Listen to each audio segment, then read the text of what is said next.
senators are battling over a sweeping voting rights and election reform measure, backed by most Democrats and the White House. A look at the Capitol, where the Senate will vote on the For the People Act today.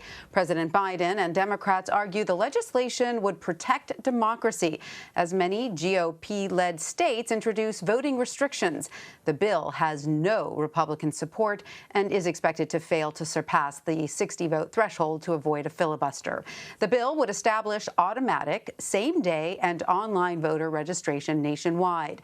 It also expands voting by mail and outlaws partisan gerrymandering, among other election protection measures. CBS News' Skyler Henry has more. It takes 60 votes to start that debate. Senator Chuck Schumer says he's pushing forward with the voting rights bill, even though Republicans plan to block it. They don't want to talk about it. They want to sweep it under the rug and hope that Americans don't hear about it. But Americans will hear about it. Among the provisions in the bill, the For the People Act would create a national automatic system for registering voters and establish national standards for mail-in and absentee ballots. It's the latest version of the so-called For the People Act, which is a massive, massive takeover, federal takeover of election law. Democrats say it's necessary to combat new restrictive voting laws passed in Republican-controlled states. Republican legislatures are making it harder to vote early, harder to vote by mail, harder to vote after work. Republicans remain unanimously opposed to the federal legislation. Today, the Senate's going to fulfill our founding purpose, stop the partisan power grab, and reject S1. Senator Joe Manchin also previously expressed his opposition to the bill. The West Virginia Democrat met with President Biden about it yesterday. The president expressed how important this bill is to him. This will be a fight of his presidency. Manchin has offered a compromise that has won the support of former President Barack Obama and voting rights advocate Stacey Abrams, but not Republicans. Skyler Henry, CBS News, Capitol Hill. I want to bring in CBS News congressional correspondent Kris Van Cleave on Capitol Hill. Hi, Kris.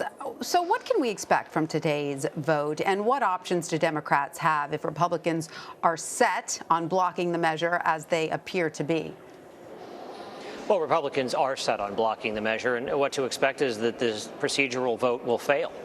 There are not 60 votes. There may not be 50 votes to move forward. Joe Manchin remains a bit of a question mark as to whether or not he'll vote to proceed. So the only way that Democrats could move this bill at this point would be to blow up the filibuster and do it in a straight party line vote. But there aren't 50 Democrats who agree that blowing up the filibuster is a good idea. So there's going to be a procedural vote on this voting rights bill.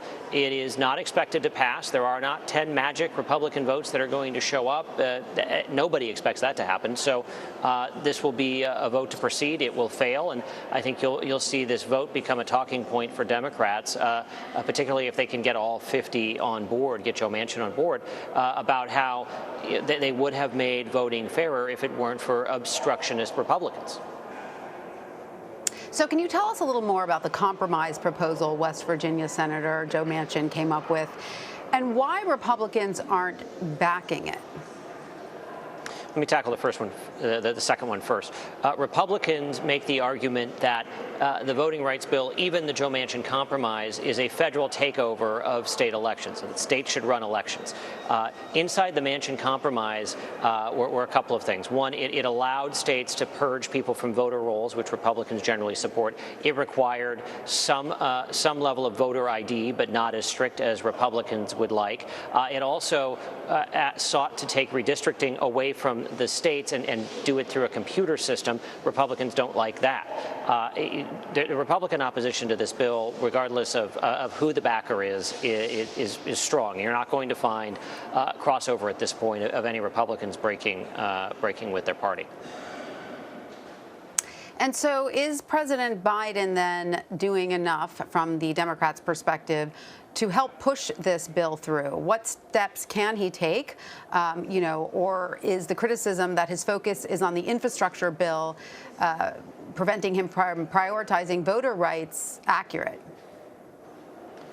Well, I think if you're the president, you can use the bully pulpit to try to push public opinion, to try to push lawmakers. But again, you need at least 10 Republicans in the Senate to side with Democrats on this bill, and those votes just don't exist. And you don't have universal support inside the Democratic Party to blow up the filibuster. So there's only so much the president can do when this is a Senate issue. The House passed the bill. It's got to get through the Senate, and the first step to do that is this procedural vote, and it's going to fail here. Certainly could come back up again, and if there is mounting pressure or there is a compromise. But at this point, this bill is not going to pass the Senate. The end of the road for this bill. All right, Kris Van Cleave, thank you so much for joining us. At least for now, exactly.